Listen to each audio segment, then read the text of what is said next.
কুলটি থানা এলাকার বরাকরের একটি হোটেলে আসানসোল দুর্গাপুর পুলিশ কমিশনারেটের ডিসি পশ্চিম দীপক কারারের প্রধান উপস্থিতিতে মহরম উৎসব নিয়ে একটি বিশেষ সভা অনুষ্ঠিত হয়।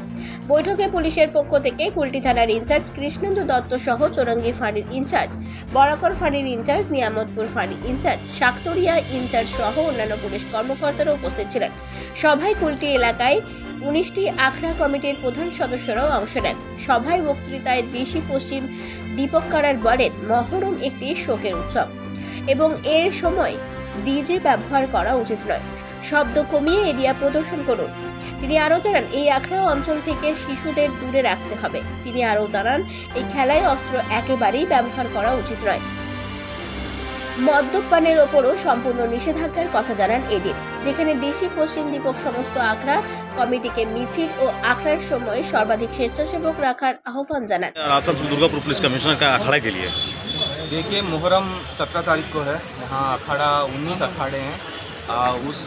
हम अखाड़ों के साथ बात करने के लिए, पीस कमेटी से बात करने के लिए आज हमने ये मीटिंग बुलाया था। हमारा जो इंस्ट्रक्शंस है वो हमने दे दिए हैं।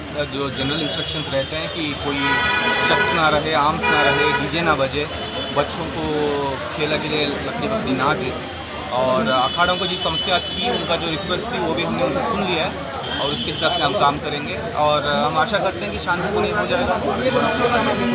ठीक है। কুলটি থেকে বান্টি খানের রিপোর্ট, 99 নিউজ বাংলা।